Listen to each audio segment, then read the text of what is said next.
Magandang araw po sa inyong lahat. Ngayong araw na ito ay panibagong kwento na naman ng pakikipagsapalaran at pakikipaglaban sa mga nilalang ng dilim ang ating mapapakinggan. Ito ay ang kwento ni Moymoy, isang batang ulila, ngunit inalagaan ng kanyang ninong Ray. Kakaibang bata si Moymoy.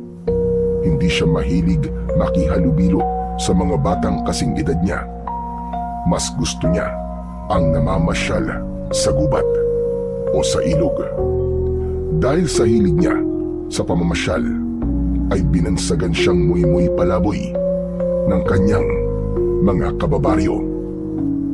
At dahil sa kanyang pagiging palaboy, isang araw ay nakasumpong siya ng isang mahiwagang bagay sa ilalim ng isang talon, ang kristal na mata ng Diwata. Ngunit ano nga ba ang kapangyarihan ng mahiwagang kristal na ito? Bakit ito napunta kay Moymoy? At kaya ba niyang gamitin ang kapangyarihan ito laban sa mga aswang na naghahasik ng lagim at katatakutan sa kanilang baryo? Yan ang ating malalaman sa kwento ni Moymoy Palaboy at ang kristal na mata ng Diwata.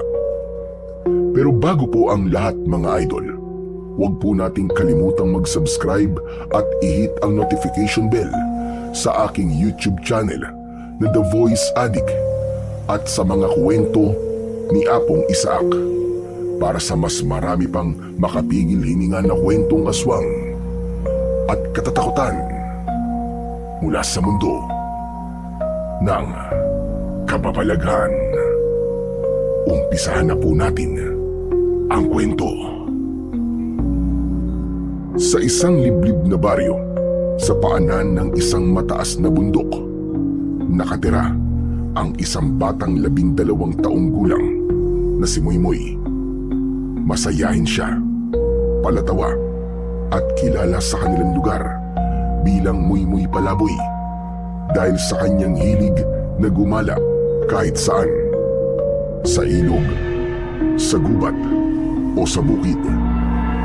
Madalas siyang napapagalitan ng kanyang ninong Ray dahil halos araw-araw ay uuwi siyang putikan, may gasgas sa tuhod o di naman kaya ay sugatan dahil sa kakaakyat sa mga puno.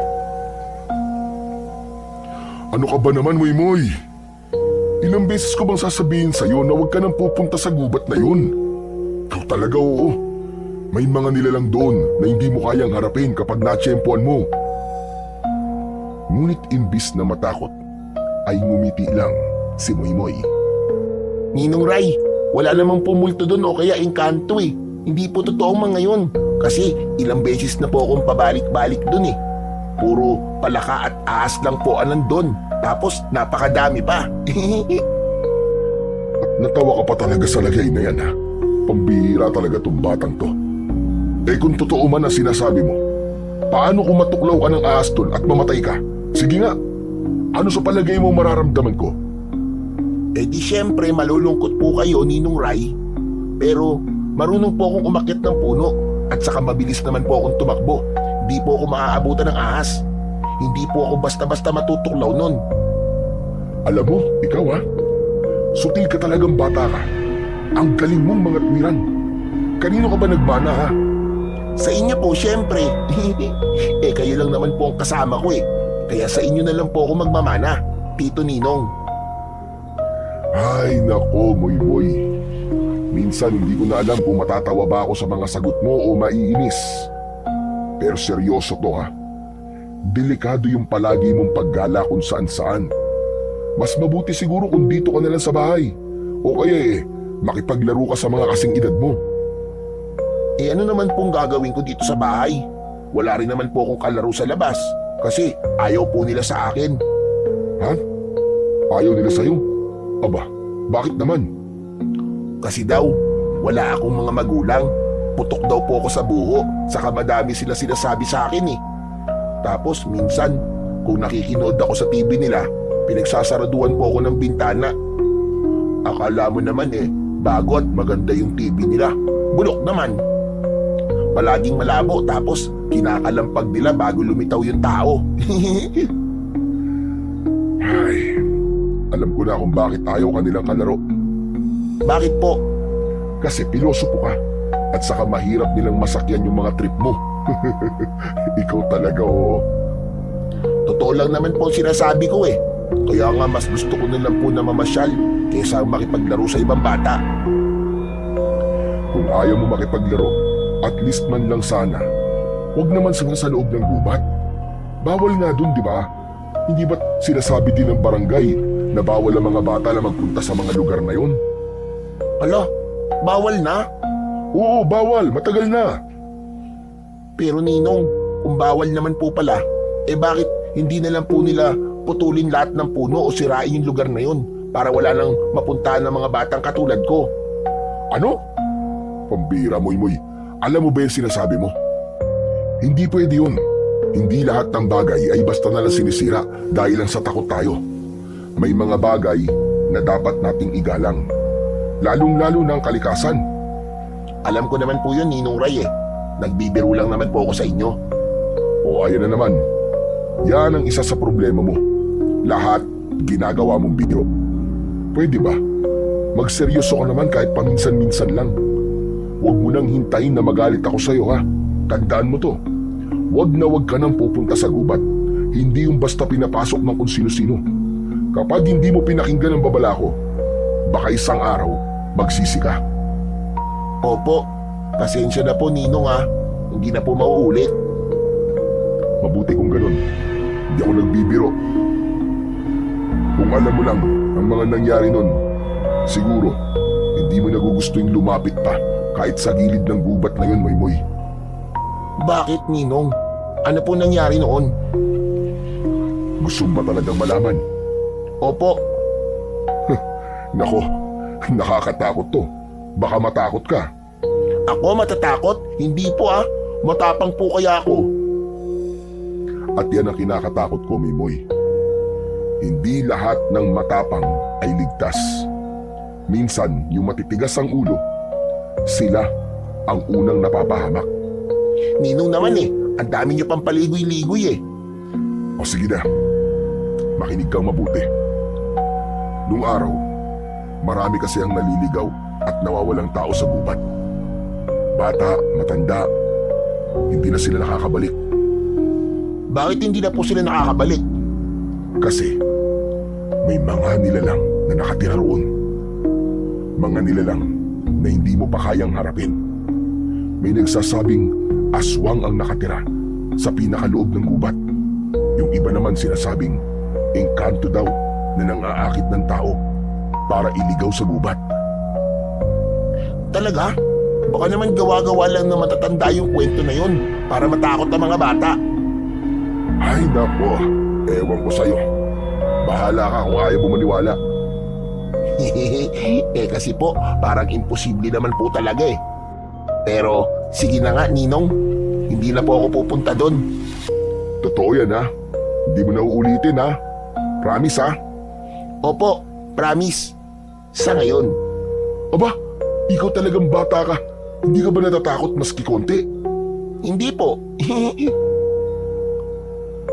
Napailing na lamang si Nining Ray. Sabay tayo para kumuha ng bulok. Sanay na siya sa katigasan ng ulo ng kanyang pamangkin.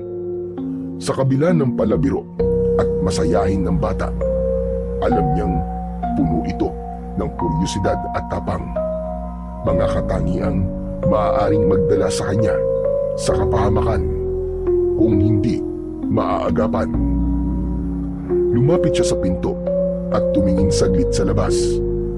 Sa di kalayuan ay tanaw niya ang gubat na paulit-ulit niyang ipinagbabawal sa bata. Sa tuwing nakikita niya ang mga puno roon, ay bumabalik sa kanyang alaala ang mga nangyari noong bata pa siya. Mga pangyayari na di niya mabanggit kay Moymoy dahil nag-aalala siyang baka hindi matakot ang pamangkin, kundi baka lalong gustuhin ito ang katotohanan sa pangyayaring yun. Samantala si Moymoy naman ay umupo. Nakatingin sa kanyang Tito Ninong. Nakangiti siya, parang walang pakialam sa mga paalala. Lalabas na muna ako, Moymoy ha. Pupunta muna ako sa bukid para tignan yung mga pananim ko dun. May pagkain na nga pala dyan sa kusina. Kumain ka na. Huwag ka magpapagutom ha. Sige po, ingat po kayo Tito Ninong. Si Ninong Ray ay isang binatang may matipunong pangangatawan. Maitim ang kanyang balat dahil sa kakaararo sa bukid at kilala bilang isa sa mga pinakamalakas na lalaki sa baryo. Siya rin ang tumayong ama at ina sa kanyang pamangkin na si Moymoy. Namatay sa panganganak ang ina ni Moymoy. Samantalang ang ama naman nito na kapatid ni Ninong Ray ay nasawi sa isang aksidente sa bundok. 1 taon na ang nakalipas.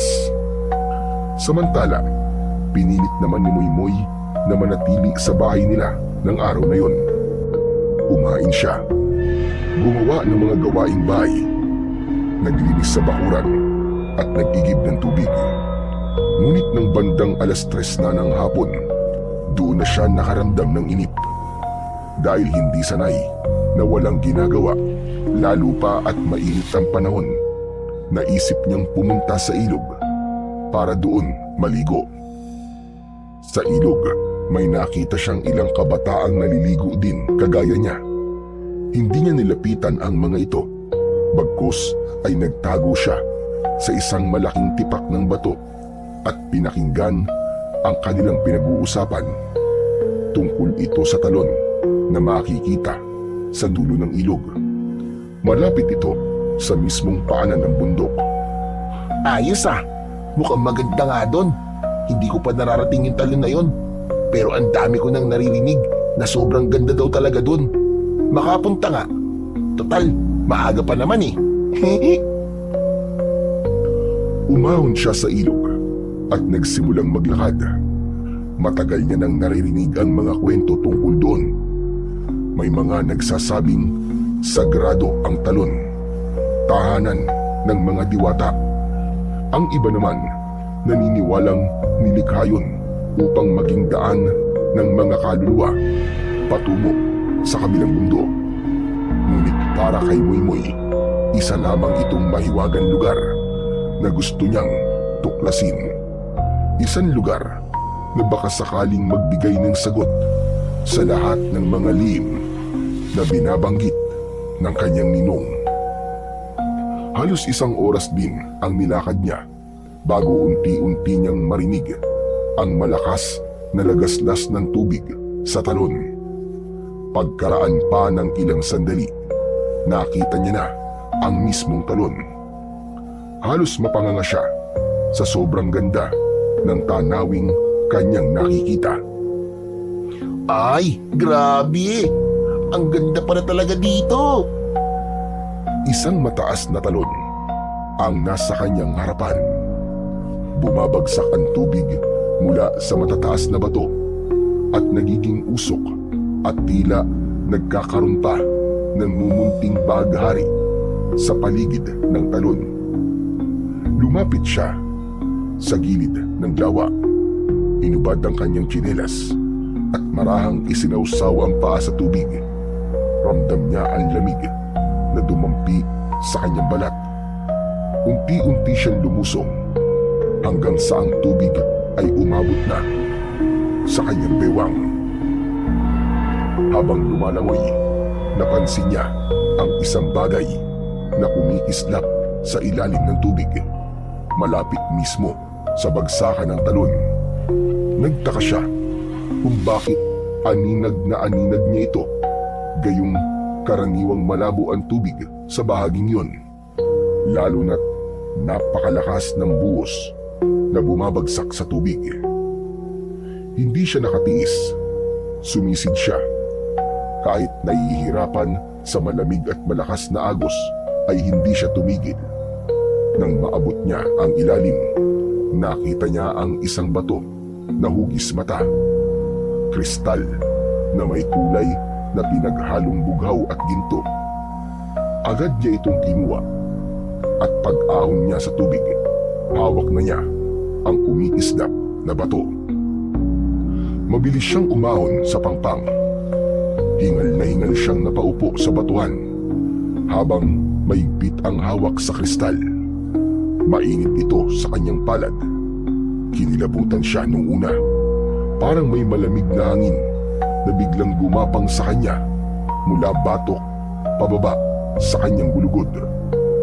Ngunit kasabay nito ay naramdaman niyang parang may dumaloy na kakaibang lakas sa kanyang mga ugat. Ang panginginig sa lamig ay napalitan ng init. Biglang luminaw din ang kanyang paningin at ang bawat patak ng tubig mula sa talon ay parabang mabagal na bumabagsak. Maging ang kanyang pandinig ay naging mas malinaw. Naririnig niya ang huni ng mga ibon mula sa malayo at ang ubong ng hangin na parang nasa tabi lang niya. Kasabay nito, may marahang bulong na dumampi sa kanyang tenga. Tila sinasabi ang mga salitang hindi niya maunawaan. Kinilabutan siya. Agad niyang isinilid sa bulsa ang kristal bago siya tuluyang lumakad papalayo. Muli niyang pinagmasdan ang paligid. Sa pagitan ng malalaking puno, may dalawang pulang mata ang nakatitig sa kanya. Hindi niya alam kung tao ba yun o isang nilalang. Nanlamig ang kanyang katawan at bago pa siya lamunin ng takot, mabilis siyang tumakbo palayo sa lugar na yon. Pagdating niya sa bahay ay nakita niyang nag-aabang sa may pinto ang kanyang ninong. Sinalubong siya agad nito at kitang-kita ang pagtataka sa mukha niya. At saan ka na naman galing ha, magaling na bata? Bakit basang-basa ka? Sa ilog po, Ninong. Naligo lang po. Sigurado ka? Eh bakit parang kinakabahan ka? Saka nabubulol? Nagsisinungaling ka ba? Oy, hindi po. Napagod lang po ako lumangoy. Sige po, Ninong, magbibihis na po ako. Hindi na niya binanggit ang nangyari sa kanyang ninong dahil baka pagalitan siya nito ng sobra kapag nalaman nito ang kanyang ginawa. Pagdating ng gabi, tahimik na pumasok sa kanyang silid si Moymoy. Pagkahiga niya sa banig, dahan-dahan niyang inilabas ang kristal. Hindi siya makapaniwalang nakasumpong siya ng ganung bagay sa ilalim ng talon. Pinagmasdan niya ito ng matagal. Iniikot sa kanyang palad, pinapatama sa kaunting liwanag na pumapasok mula sa maliit na bintana. Pakiramdam niya ay may sariling buhay ang kristal. Bawat kislap nito ay para bang kinakausap siya. Napangiti siya, ngunit sa likod ng ngiti na yun ay may halong kaba din na nararamdaman.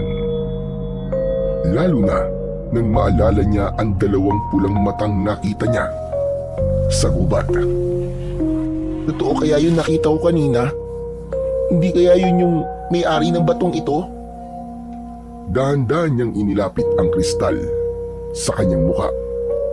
Mas malinaw niya na ngayong napapansin ang kakaibang hugis nito. Hindi lang basta kristal, kundi tila mata na may mga ugat na kumikislap sa loob. Bigla siyang kinilabutan.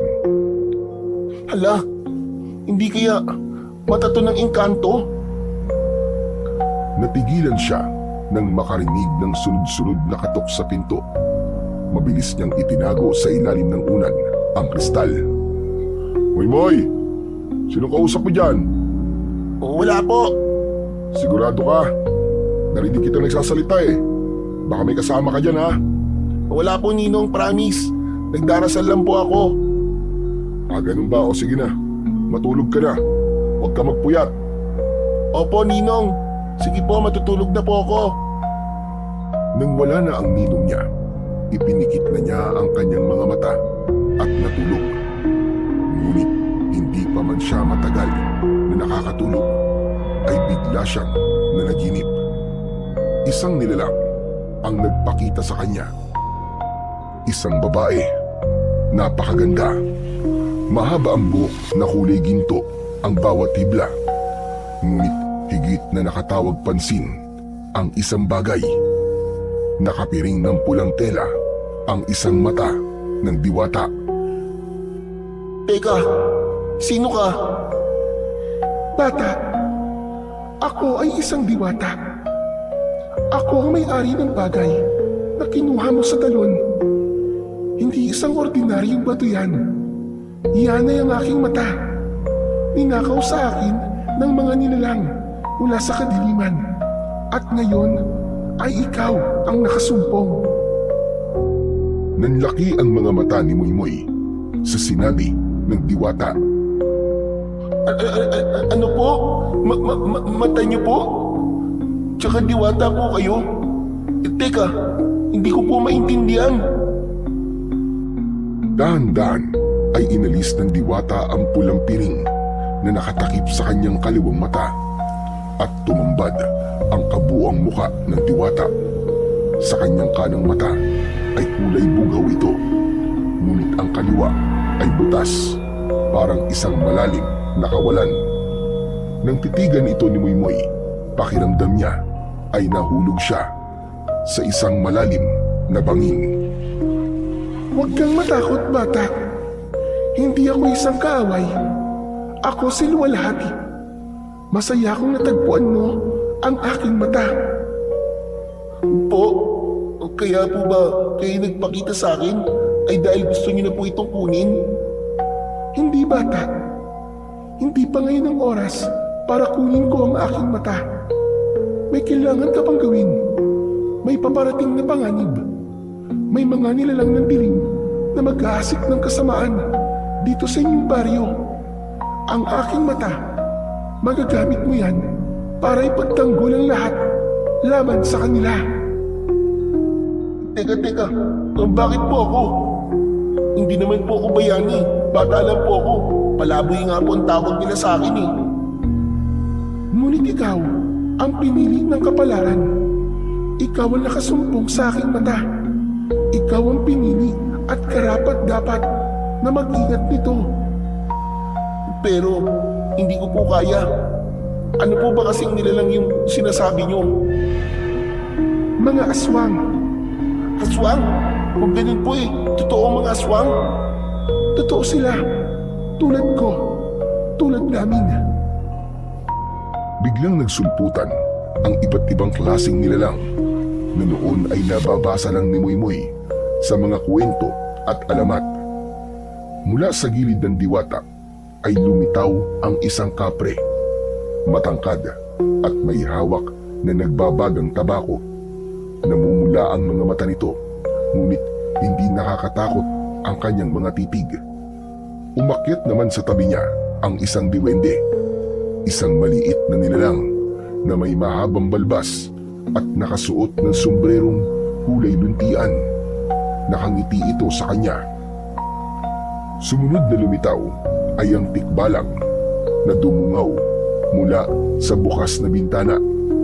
Isang nilalang na kalahating tao at kalahating kabayo. Napalunok si Moymoy at halos hindi makapaniwala. Kapre? Diwende? Tikbalang? Lahat sila? Totoo? Tama ka, bata. Totoo silang lahat. At alam mo bang matagal ka rin nilang sinusubaybayan? Kilala ka nila at palagi ka nilang iniingatan kapag nagpupunta ka sa loob ng gubat. Natutuwa sila sa iyo, Moymoy. Ala, ganun po ba? Hindi ko po alam na may nakabantay sa akin. Palagi, Moymoy. Ngunit, mahal na diwata, hindi ko po kaya makipaglaban sa mga aswang eh. Ibinabalik ko na po sa inyo ang inyong mga mata. Uulitin ko sa iyo. Hindi pa oras, Moymoy. Kailangan mong hawakan at gamitin yan para iligtas ang inyong baryo laban sa mga aswang. Pero, Paano po ako lalaban? Hindi naman po ako malakas eh. Hindi mo kailangan maging malakas, Moy. Ang kapangyarihan ng mata ay sapat na. Ang kailangan mo lang ay maging buo ang loob mo. Kailangan mong tanggapin ang responsibilidad kahit nakakatakot at kahit mahirap. Napabalikwas si Moymoy mula sa higaan. Pawis na pawis at hingal na hingal. Agad niyang sinilip ang ilalim ng unan. Nandoon pa rin ang kristal. Tinignan niya ang kabuuan ng kanyang kwarto. Wala na ang diwata. Wala na ang ibang nilalang na kasama nito. Ang naiwan, ang bukas na bintana na alam niyang nakasarado bago siya mahiga at matulog. Ala, anong gagawin ko? Ano ba kasi itong napasok ko? Lagot na. Dahan-dahan siyang bumangon at lumapit sa bintana. Sinilip niya ang labas, pero tahimik ang bakuran. May mga nakita siyang mga alitaptap na pinapalibutan ang isang puno. Walang tao, walang kakaibang nilalang. Ngunit hindi maalis kay Moymoy ang pakiramdam na may nakatingin sa kanya mula sa dilim. Mabilis niyang isinara ang bintana at isinuksok ang kahoy na pangsara. Bumalik siya sa higaan, ngunit hindi siya mapalagay. Kinuha niya muli ang kristal at pinagmasdan. Kumikinang ito kahit walang ilaw. Ikaw ang mata ng diwata. Pero bakit ka sa akin sumama? Bakit ako ang napili mo? Nang wala siyang nakuwang sagot, ay muli niyang ibinalik ito sa ilalim ng kanyang unan. Sana pagising ko bukas, wala na to. Sana panaginip lang talaga ang lahat. Kinabukasan, maaga pa lang ay gising na si Moymoy. Hindi siya gaanong nakatulog dahil paulit-ulit na bumalik sa kanyang isip ang kanyang panaginip tungkol sa diwata at sa mga nilalang na nakita niya. Habang kumakain sila ng sinangag at pritong isda, napansin ni Ninong Ray na tahimik ang kanyang pamangkin. Hoy Moymoy, bakit ang tahimik mo ha? Kanina ka pa hindi nagsasalita. May masakit ba sa'yo? Wala po, Ninong. Hindi lang po ako nakatulog ng maayos kagabi. Ano? Bakit naman? Hindi ko po alam eh. Siguro po may insomniac ako. Anong insomniac? Baka insomnia, yung hindi makatulog. Ikaw talaga oo. Ay, yun nga po. Ay nako, sige na kumain ka na. Pasensya ka na. Hindi lang ako sanay na ganyan ka eh. Tumango si Moymoy, pero sa isip niya, ayaw niya munang ibahagi ang tungkol sa kristal. Baka pagalitan siya ulit o kaya naman ay baka kunin ito sa kanya at itapon. Pagkatapos kumain, ay lumabas siya ng bahay para bumili ng sabon, sa tindahan at sigarilyo ng kanyang ninong. Narinig niyo na ba? May nawawalang kambing si Mang Celso kagabi. Kawawa nga eh. Iyak lang iyak kagabi. Oo, at hindi lang yun. Nawala rin ang mga manok ni na Aling Marta. Hinahanap nga nila eh. Mukhang nauuso na naman ang nakawan dito sa baryo natin ah. Kailangan may gawin na ang barangay dito. Kaya nga eh. Kailangan siguro na magbabantay at maglagay ng karpyo para naman kabahan yung mga lintik na magdanakaw na yan. Pero teka lang, sigurado ba tayong tao talaga ang nagnakaw sa mga hayop kagabi? Bakit Ismael? Sa palagay mo ba ay ano? Isipin mo ha, isang kambing at maraming manok. Mananakaw ba talaga yun ng ganong kadali lang? Lalo na yung mga manok, hindi ba't ang iingay nun? Ewan ko. Ano ba ang pinupunto mo? Hindi kaya hayop o aswang ang kumuha sa mga ito? Ay naku naman Ismael, tigilan mo na nga yan. Huwag mong takutin ang sarili mo. Aswang-aswang, manahimik ka. Paanong hindi ka matatakot? Eh di ba, sabi din na wala man lang naiwang baka sa mga magnanakaw. Ni walang ingay na narinig. Walang kumahul na aso. Aba, ano yun? Huwag kang magsalita ng mga ganyan. Nakakatakot yan, Ismael. Baka magdulot yan ng gulo sa baryo natin. Alam mo naman ang mga tao dito. Madali silang maniwala sa mga sabi-sabi. Hayaan na natin ang barangay na magresolba nito. Sabagay. Pero paano kung totoong hinala ko? Lagot tayo. Hindi tayo makakalaban sa mga ganon. Habang patuloy na nag-uusap ang dalawang matanda, tahimik na nakikinig si Moymoy. Ilang sandali pa ay namalayan ng dalawa ang paglapit ng kapitan ng baryo.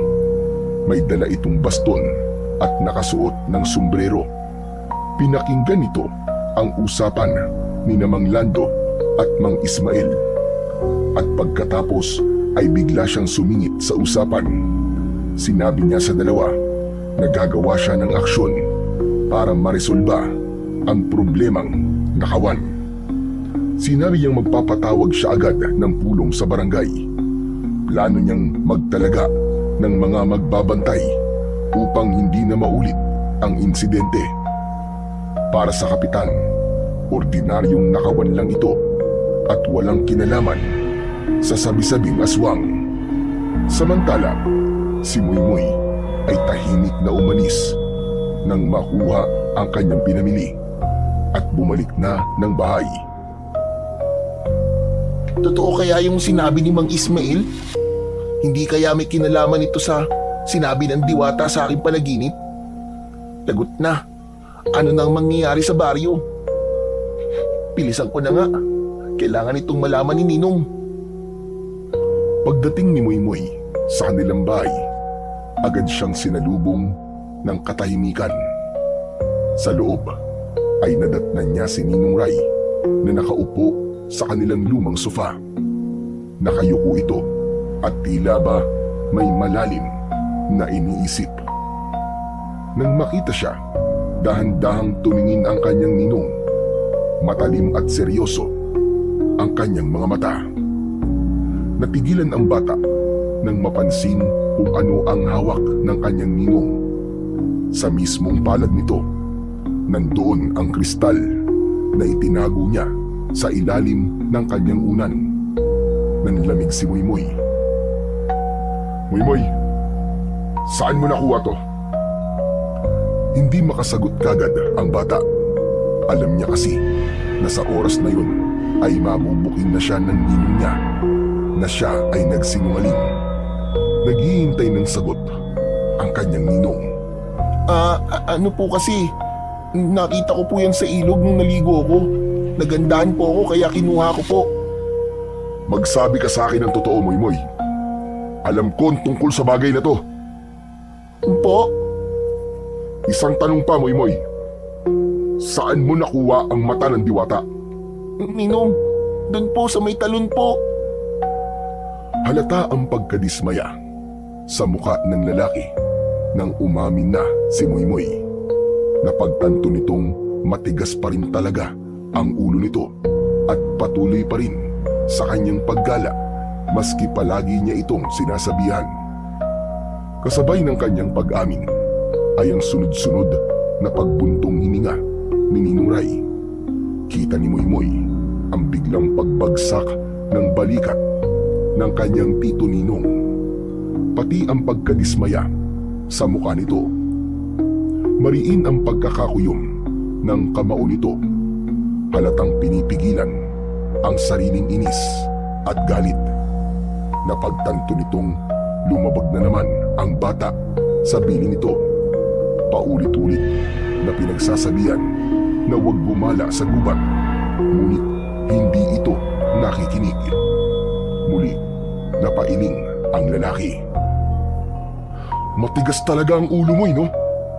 Ilang beses na kitang sinabihan na huwag ka nang lumapit sa gubat. Huwag kang lumayo dito sa baryo. Hindi mo alam ang panganib na nandoon. Napanganga si Moymoy.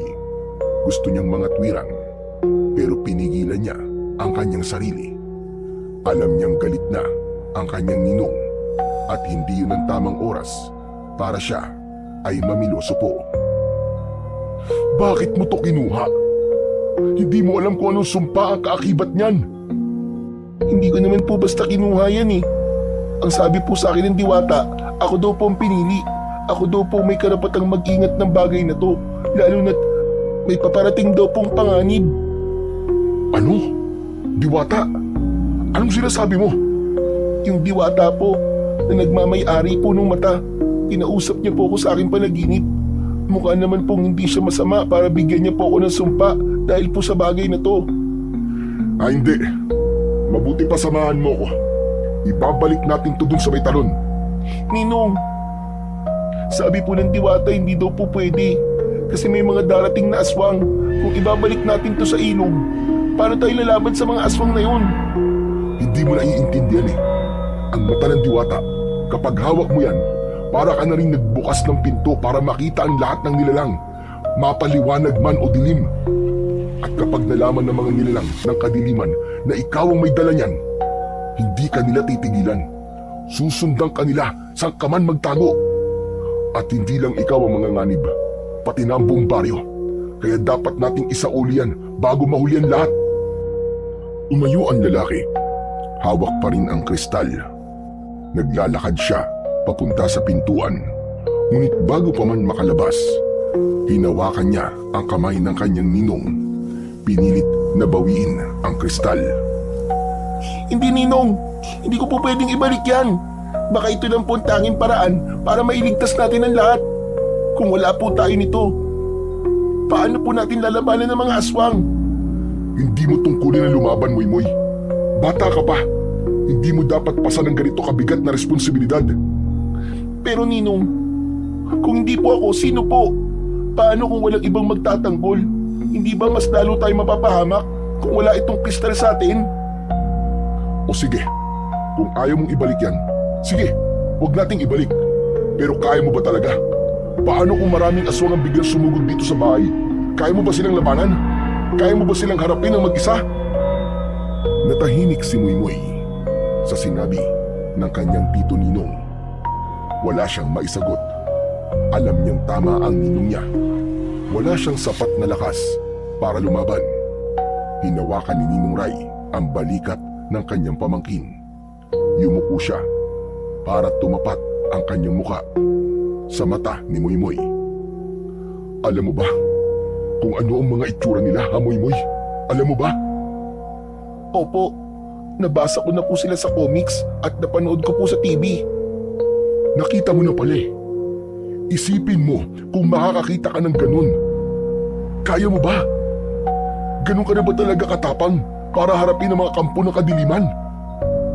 Nanlaki ang mga mata ni Moymoy dahil sa matinding kaba. Nagpatuloy ang kanyang ninong. Mababa ang tinig.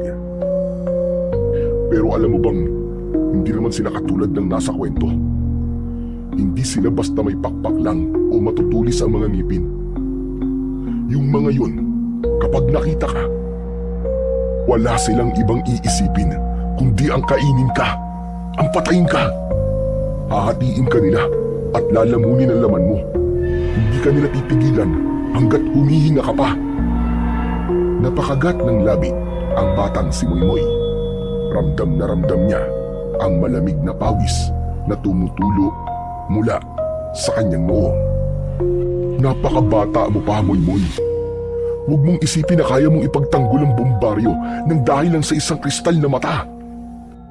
Hindi mo alam, Moymoy. Hindi mo pa naranasan kung paano umatake ang isang aswang. Isa lang, Moymoy. Isa lang. Kaya kanyang pahinain at gutay-gutayin. E paano kung 5? Paano kung 10? Nagkaroon ng katahimikan sa pagitan nilang dalawa. Si Ninong Ray nakatitig lang sa kanyang pamangkin at si Moymoy naman ay nanatiling nakayuko. Iniisip ang lahat ng mga sinabi ng kanyang ninong. Maya-maya pa ay tumingin ito ng diretso at matapang na sumagot. Ninong, natatakot po ako. Pero paano po kung ako lang talaga ang may kakayahan dahil sa kristal na to? Paano po kung ito ang paraan para hindi sila makapaminsala sa iba? Ninong, paano kung nagsisimula na sila? Ito ba talaga ang tamang panahon para isoli ang kristal? Ano ba't sinasabi mo, Moymoy? Paano mo nasasabi na nagsisimula na sila? Kasi po Ninong, dun po sa may tindahan narinig ko po sila. Sabi nila, may mga alagang hayop daw po sila na nawawala. Mga kambing at manok. Tapos, wala naman silang nakitang mga bakas. Eh baka naman magnanakaw lang ang dumali nun. Sabi po ni Mang Ismael, baka raw po isang aswang. Tapos naniwala ka naman. Opo, kasi posible naman po talaga eh. Binalaan ako ng diwata na may paparating na panganib. Tapos may mga ganitong insidente sa baryo natin. Maniniwala ho talaga ako. Sandaling napatitig si Ninong Ray. At ilang sandali pa, hinawakan nito ang palad ni Moymoy. At ipinalahad, itinapat niya ang kristal sa palad ng kanyang pamangkin. Ayoko man, pero sige. Mukhang wala na rin akong magagawa. Sa'yo talaga siguro to nakalaan. Pero sana mag-iingat ka ha, Moymoy. At sana, huwag mong gagamitin ito sa sariling kapakinabangan. Isa lang ang layunin nito. Protektahan ng baryo laban sa kasamaan. Dahan-dahan itong tinanggap ni Moymoy. Paglapat ng kristal sa kanyang mga kamay, muli niyang naramdaman ang kakaibang init na nagmumula dito. Humigpit ang hawak niya dito. Payag na po kayong gamitin ko to, Ninong. Oo, Moymoy. Pero hindi ibig sabihin yan ay pinapayagan na kitang makipaglaban kahit kanino. Tutulungan kita. Tulad ng sabi ko kanina, hindi mo obligasyon na ipagtanggol ang baryo. Lahat tayo ay merong obligasyon. Ang laban ay hindi lang para sa'yo. Ito ay laban ng lahat. Tahimik na nakinig si Moymoy habang hawak ang kristal. Maya-maya pa ay tumayo si Ninong Ray. Isinuot nito ang kanyang sombrero at kinuha ang gamit na pangbukid na nakasandal sa gilid ng pintuan. Bago umalis, ay tumingin pa ito kay Moymoy. Dito ka lang sa bahay ah. Huwag ka nang gumala kung saan-saan. Opo, Ninong. Umalis na ang lalaki. Naiwang mag-isa si Moymoy. Mabilis na lumipas ang maghapon. Sa unang pagkakataon ay hindi lumabas si Moymoy. Nanatili siya sa loob ng bahay. Nakatanaw lamang sa maliit na bintana habang pinagmamasdan ang mga tao sa baryo na abala sa kanilang gawain. Ang mga batang kaedad niya ay naglalaro sa kalsada. Tumatakbo, nagtatawanan. Walang tumatawag sa kanya para maglaro. Ay, ano ba naman yan? Nakakainip. Pero okay lang. Ilang sandali ang nakalipas. Napansin niyang may ilang kalalakiang nakauniporme ng pangtanod na naglalakad sa kalsada. Bitbit nila ang mga pamalo at may ilan ding may mga dalang flashlight. Seryoso ang kanilang mga muka habang tinataak ang daan papunta sa labas. Maya-maya pa, nakita niyang dumating na ang kanyang Ninong Ray na may dalang mga inaning gulay. Nang mailapag ito sa lamesa na nasa bakuran, dumating si Mang Lando na siyang kapitbahay nila. Ray, mabuti naman at nandito ka na. May meeting daw sa plaza. Meeting? Tungkol saan? Eh di dun sa mga nawawalang hayop kagabi. Alam mo, hindi lang pala yung mga kambing at manok ang nawala eh. Pati yung baboy ni Aling Cora nawala din. Sayang, malapit na daw mga anak yun. Kaya nagpatawag ng meeting si Kap para daw pag-usapan natin ang seguridad sa baryo. Kasi baka merong gumagalang magnanakaw dito sa baryo natin. Tumango-tango si Ray. Sabay sinipat ang mga tanod na patuloy pang naglalakad papunta sa direksyon ng plaza. Ganun ba? O sige, magbibihis lang ako, Mang Lando. Tapos susunod na rin ako dun. O sige, Ray. Kailangan din kasi talaga nating marinig kung ano ang plano ng barangay. Aba, hindi biro ang nakawan na yun. Hindi pwedeng naglalaho na lang ng basta ang mga alaga ng mga taga-baryo na parang bula. Sige, Mag-aanda lang po ko. Pagpasok ni Ninong Ray sa loob ng bahay, sinalubong siya ni Moymoy.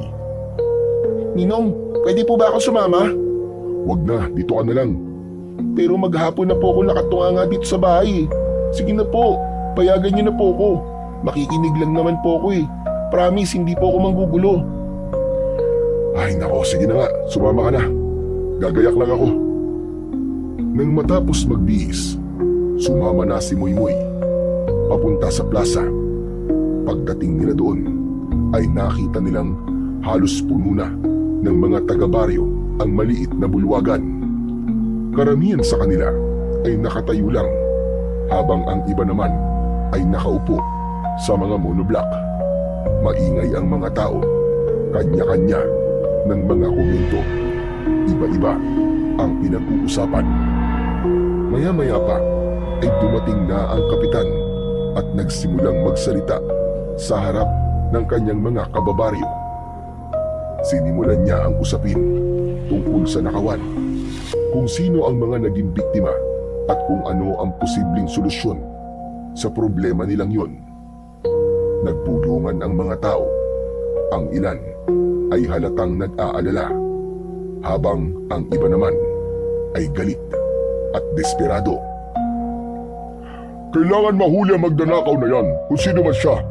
Hindi natin pwedeng palampasin ito. At kung mahuli man natin yan, kailangan putulin ang kanyang mga kamay. Walang hiya siya. Hindi marunong lumaban ng patas. Ang gusto nanlalamang ng kapwa. Huwag naman ganyan, Lando. Hindi naman makatarungan yung puputulin natin ang kamay niya. Labag sa batas yun. Baka mas lalong lumala ang gulo. Hindi tayo hayop para gawin ng ganun. Ang kailangan natin ay hulihin siya at ipaubaya sa mga pulis. Nagkatinginan ang mga tao.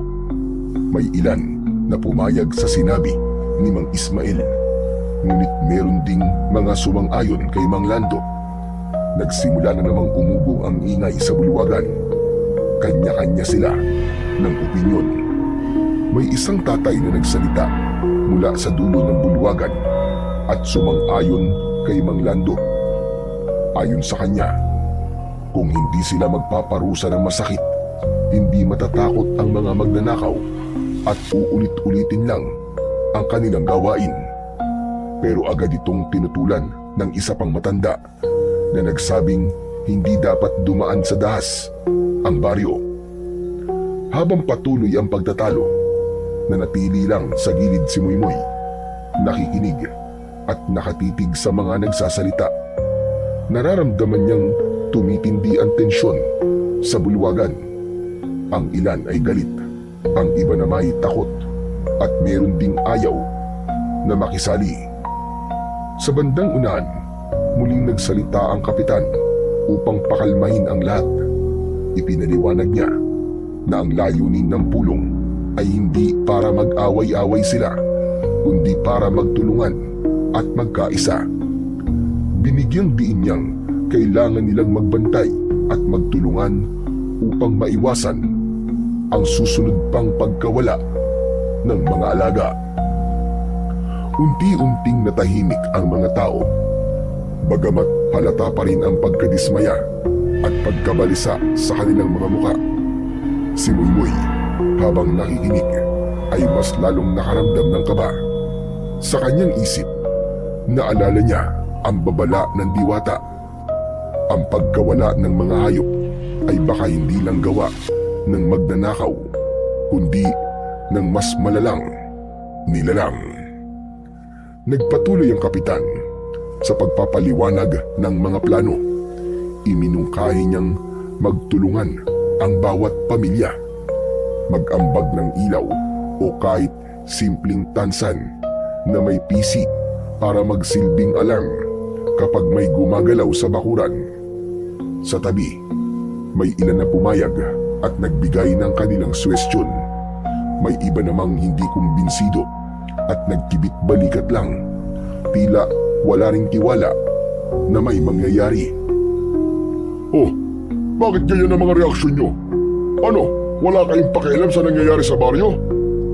O sige, paano kung kayo manakawan, tapos kami ang magkibit balikat at hayaan lang kayo?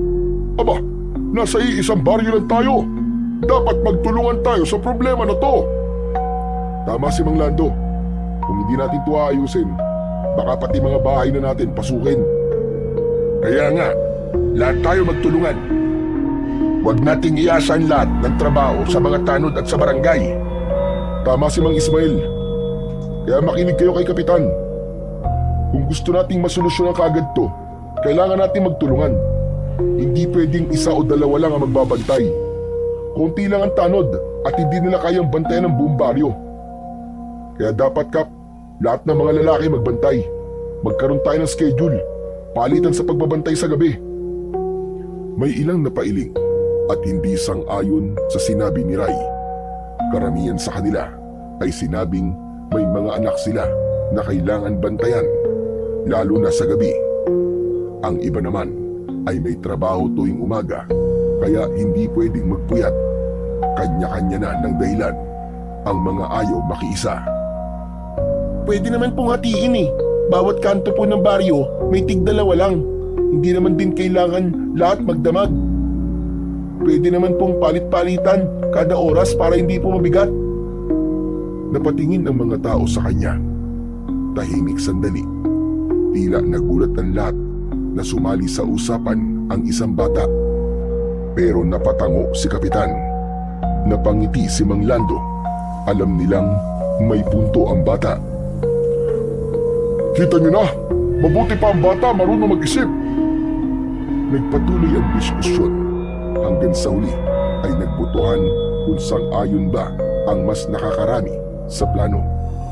Isa-isang nagtaas ng kamay ang mga lalaki bilang tanda ng kanilang pagpayag.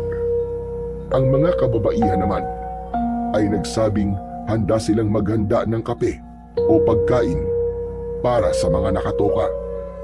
Sa huli, nagkasundo ang lahat na magsisimula ang pagbabantay sa bawat kanto ng baryo. May nakatalagang grupo bawat gabi kasama ng tanod para masiguro ang kaligtasan ng buong baryo. Tahimik na ngumiti si Moymoy. Kahit bata pa siya, nakadama siya ng tuwa dahil sa simpleng suwestyon niya, nakatulong siya sa kanilang komunidad. Pagkatapos ng pulong ay nagsiuwian na ang mga tao. Kasama sa unang batch ng mga magbabantay ang kanyang ninong Ray. Pagka-uwi nila ni Moymoy ay agad na naghanda siya. Kumuha siya ng flashlight at isang maliit na bag na may lamang tubig at ilang biskwit. Nang sumapit na ang gabi ay kinausap niya muna at binilinan ang pamangkin. Dito ka lang sa bahay ha. Isarado mo mabuti ang mga pinto at bintana. Huwag na huwag kang lalabas kahit anong mangyari. Huwag ka rin magbubukas ng pinto kahit na ang kumakatok ay kilala mo pa. Tandaan mo yan, Moymoy ha. Opo, Ninong. Nang umalis na si Ninong Ray, agad na isinara ni Moymoy ang pintuan at agad niya tong tinalian. Tinigurado niyang walang kahit na ano na nakabukas. Pagkatapos, saka siya pumasok sa kanyang silid. Inilagay niya sa ilalim ng kanyang unan ang kristal at saka nahiga. Samantala, sa labas naman ay seryosong nakaupo ang dalawa, si Mang Lando at Ninong Ray. Nasa kanto sila, malapit sa isang puno ng akasya. Madilim ang paligid, tanging ilaw lang ng malamlam na poste ang nagbibigay ng liwanag sa kanilang pwesto. Hanggang sa nagbukas ng usapan si Mang Lando. Paano kapag tayo nakahuli sa magnanakaw? Anong gagawin natin? Alam mo, para sa akin, dapat turuan talaga siya ng leksyon eh. Hindi pwedeng palampasin ang pamimerwisyo niya. Kung ako lang ang masusunod, bubugbugin natin yun para matakot. Tama-tama. Maganda at ikaw ang nakapartner ko. Alam ko naman ang reputasyon mo dito sa baryo. Ngayon mo patunayan ang sinasabi nilang ikaw ang pinakamalakas dito sa baryo. Mang Lando naman, sino po ba nagsabi sa inyo niyan na ako ang pinakamalakas? Hindi naman totoo yun eh. Sabi-sabi lang yun. Saka maski ako ang pinakamalakas, hindi ko gagawin ang sinasabi niyo. Naniniwala ako na hindi dapat daanin sa dasto. Kung magnanakaw man siya, dapat sundin natin ang proseso. Hindi natin trabaho ang manakit. Sus! Duwag ka naman pala eh. Hindi ako duwag man, Lando. Para sa akin kasi, mahalaga na pairalin ang tama. Kapag nagkamali tayo ng desisyon, tayo ang mananagot. Hindi na nagsalita pa si Mang Lando. Nanahimik silang dalawa at nagpatuloy sa pagbabantay. Paminsan-minsan ay dumadaan sa harap nila ang mga rumurundang tanod. Samantala, sa bahay ay nakatulog na si Muy-Muy. Mahimbing na ito, ngunit maya-maya pa ay bigla siyang nagising nang makarinig ng kakaibang yabag mula sa bakuran. Dahan-dahan siyang bumangon at pinakiramdaman ang paligid. Malinaw sa kanya na hindi yun ordinaryong mga yabag at hindi din galing sa tao. Ano kaya yun? Maya-maya ay napagtanto niyang ang tunog ay kawig ng yabag ng kabayo. Mas lalo siyang kinabahan nang maramdaman niyang tila nasa mismong harap ng kanyang bintana ang nilalang. Kinuha niya ang kristal at mahigpit niya itong hinawakan.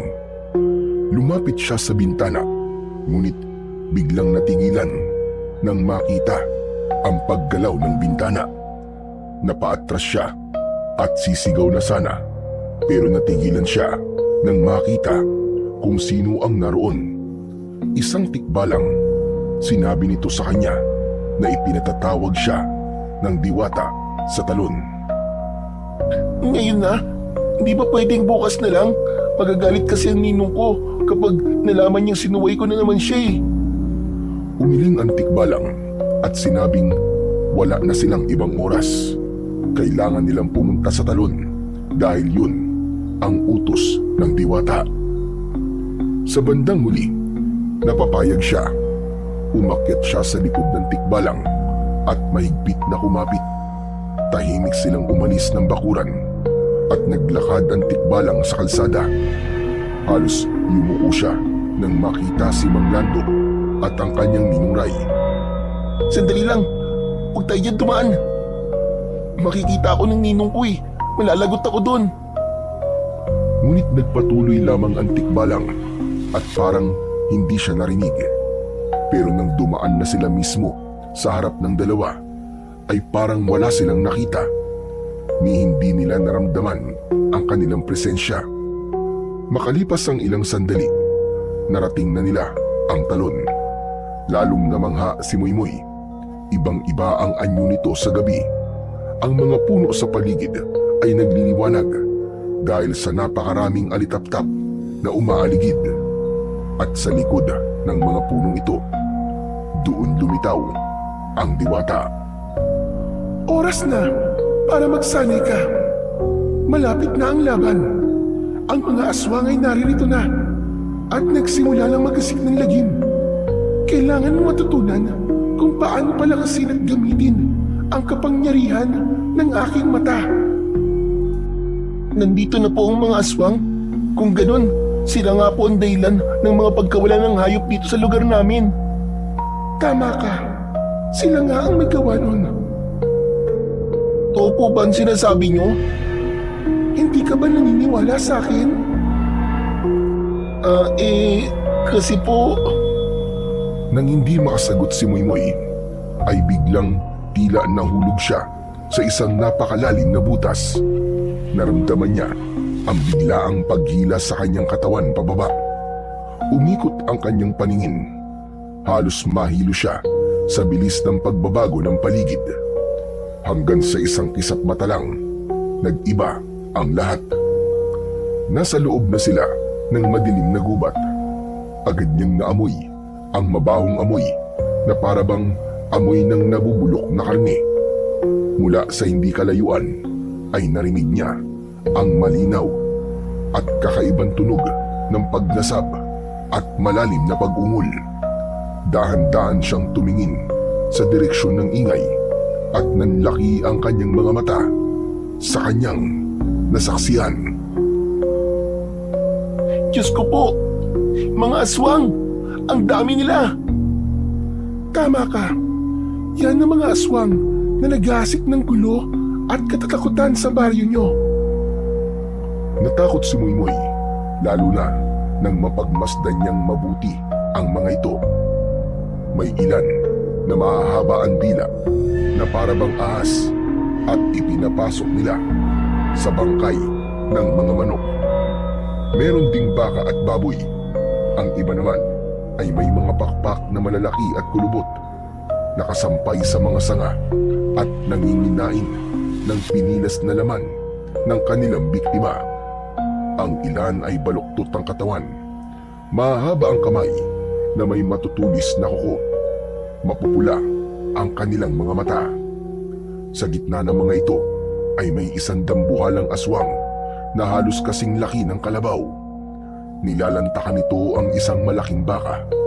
Nilalapa nito ang laman, dinudurog ang mga buto at nilulunok na parang wala lang. Napaatras si Moymoy at halata sa kanya ang bahagyang panginginig dahil sa nerbiyos at takot. Huwag nang matakot. Hindi nila tayo nakikita at narinig. May kakayahan akong maglaho sa kanilang paningin. Kaya't para sa kanila, wala tayo rito. Talaga po? Siguro kaya hindi ako nakita nila Ninong kanina kasi may kapangyarihan din taga-Bulagan Tikbalang. Oo naman. Meron din siya. At ikaw, kaya mo din. Ngayong nasa iyong aking kristal na mata, lahat ng kapangyarihan meron ako ay magiging kapangyarihan mo din. Kaya mong gawin ito. Kaya mong maglaho sa paningin ng sinuman. Wow! Ang galing nun kung sakali! Kaya nga dapat mong matutunan kung paano gamitin ng tama ang kristal. Napakurap si Moymoy. Hindi siya makapaniwala sa narinig. Nilingon niya ang mga halimaw na patuloy sa kanilang paglamon at muling bumaling sa diwata. Sige po, turuan niyo po ako kung paano gamitin ang tama ito. Mabuti naman. Pero itong tatandaan mo, ang laban na iyong kakaharapin ay hindi isang laro. Ang bawat pagkakamali mo, maaari mong ikapahamak at ng inyong baryo. Tahimik na tumango ang bata. Muli, kumpas ang diwata at sa isang iglap, muling naramdaman ng bata ang biglang tila pagbulusok pa ibaba. Nahilo siya at sa sandaling imulat niya ang kanyang mga mata. Naroon na sila ulit sa tabi ng talon. Nakita niyang naroon ang mga kasama nilang tikbalang at kapre. Ngayong handa ka na, bata. Simulan niyo na ang pagsasanay. Lumapit ang tikbalang at ang kapre. Sila ang nakatakdang magsanay kay Moymoy. Ngunit bago sila magsimula, may inabot sa kanya ang tikbalang. Isa itong kwintas na yari sa baging. May maliit itong sisidlan sa gitna. Sige, kunin mo ang kwintas na ibinigay niya. Ilagay mo dyan ang kristal. Sige po.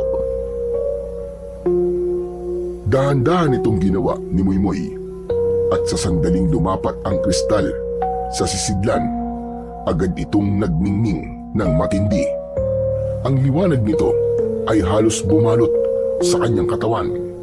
Sa harap niya, may hugis na unti-unting nabuo at nang mawala ang liwanag, isang sibat ang naiwan. Kumikinang ito na kulay ginto. Halos kasing taas niya ito at sa dulo ay may matulis na talim. Nanlaki ang mga mata ng bata. Dahan-dahan niyang inilapit ang kanyang mga kamay. Sa sandaling mahawakan niya ang sibat, muli itong nagliwanag at nagbigay ng banayad na kuryente sa kanyang katawan. Tanda na tinatanggap siya ng kapangyarihan ito. Akin po ba ito? Oo, yan ang sandata na ibinigay sa iyo ng kapangyarihan ng aking mata. Isa itong tanda na buong buo ka ng tinatanggap ng kristal. Kayo na ngayon ay iisa. At ang armas na yan, hindi basta ordinaryong sibat. Kayang pumuksa niyan ng sangkaterbang aswang. Paano po ito gamitin? Kaya ka narito, Moymoy. Malalaman mo kung paano yan gamitin sa tulong nila. Sila ang gagabay sa'yo. Ganun po ba? Sige po, umpisa na po natin. Mabuti. Sige, simulan niyo na ang pagsasanay. Mula sa likuran ng diwata ay lumapit na ang kapre. Hawak ang isang malaking kahoy. Tumayo ito sa tabi ni Moymoy at tumingin sa kanya. Samantalang ang tikbalang ay dumistansya muna at tumayo sa di kalayuan. Itinuro sa kanya ng kapre kung paano hawakan ang sibat, kung saan dapat ipwesto ang kamay at kung paano ito igalaw upang maging balanse. Habang hawak ni Moymoy ang sibat, dahan-dahan niyang sinunod ang bawat utos ng kapre. Mabigat ito sa una, ngunit habang tumatagal ay tila gumagaan, para bang kusa itong umaayon sa kanyang katawan. Tinapik siya ng kapre sa balikat at ngumiti. Salamat po, Mamang Kapre. Ang galing niyo po palang magturo. Nang matapos ang pagsasanay nilang dalawa, ay lumapit naman ang tikbalang sa kanya. Susubukan naman niya ang lakas at pokus ni Moymoy. Tinuruan siya kung paano bumato. Napakagat ng labi si Moymoy sa kaba. Tinignan niya ang isang malaking puno sa unahan. Mahigpit na hinawakan ng sibat at buong lakas na inihagis.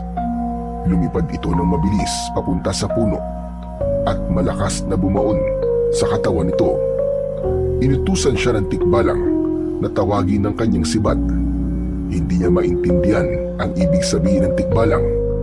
Dahil nang humakbang siya para kunin ito, ay hinarang siya nito. Ang ibig sabihin ng tikbalang ay kunin mo ito sa pamamagitan ng iyong isip. Subukan mong kausapin ng iyong sibat. Utusan mo itong bumalik sa iyo. Yan ay hindi na lang basta bakal o ginto. Ito'y kabahagi na ng iyong katawan. Narinig noon ay pumikit ang bata at sa isip niya ay hiniling niyang bumalik ang sibat. Ilang saglit pa, bigla itong kumislap at naglaho sa puno. Sabay biglang lumitaw muli sa kanyang kamay.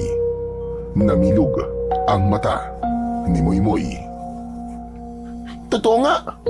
Hala, grabe. Ang galing. Natawa ang kapre at tumango ang tikbalang. Mabuti, Moymoy. Madali mong natututunan ang mga bagay na dapat mong matutunan. Alam mo na ngayon kung ano ang iyong kapangyarihan. Basta maging matapang ka lang, maging matalino at patatagin mo ang iyong puso para manalo ka sa anumang laban na kakaharapin mo. Magtiwala ka sa sarili mong kakayahan. Salamat po, mahal na diwatang luwalhati. Utang ko po ang lahat ng ito sa inyo. Asahan po ninyo na hindi nagkamali ang kristal sa akin. Gagawin ko po ang lahat para ipagtanggol po ang aming baryo laban sa mga aswang. Pagkatapos ng kanilang pagsasanay, binasbasan siya ng diwata at sa pagkakataong yun, naramdaman ni Moymoy na tila nagbago ang kanyang buong pagkatao. Pakiramdam niya ay isa na siyang mandirigma na may tapang at lakas. Makalipas ang ilang sandali, pinayagan na siyang umuwi ng diwata. Nagpaalam na siya sa kanyang mga kasama. Inihatid siya ng tikbalang hanggang sa bukana ng gubat. At mula doon ay hindi na ito lumabas ng gubat, lalo na at malapit nang sumikat ang araw. Sinabi nitong hindi na siya nito maaaring samahan hanggang sa kanilang bahay. Kaya't naglakad na lang siyang mag-isa, dala-dala ang kanyang sibat na pinagkaloob sa kanya ng mata ng diwata. Habang naglalakad, ramdam niya ang kaba. Iniisip niya kung paano niya ipaliliwanag sa kanyang ninong ang pagkawala niya kagabi. Sigurado siyang iisipin na naman ng ninong niya na sinuway na naman niya ang bili nito. Kaya't nang makarating siya sa kanilang bahay, inihanda na niya ang sarili sa galit at sermon ng kanyang ninong. Pumasok siya sa bukas na pinto at nakita niya si Ninong Ray na nakadukdok sa mesa, tila puyat at pagod na pagod. Ninong, Biglang napaangat ang ulo ng lalaki nang marinig ang kanyang boses. Napatitig ito sa kanya na para bang nakakita ito ng multo. Gulat na gulat ito at tila hindi makapaniwala. Moy! Moy, ikaw ba yan? Totoo ka ba? po, opo, ako to. Bakit po ganyan ang reaksyon niyo, Ninong? Agad na tumayo si Ninong Ray at mabilis na lumapit sa kanya. Niyakap siya nito ng maigpit. Halos ayaw ng pakawalan.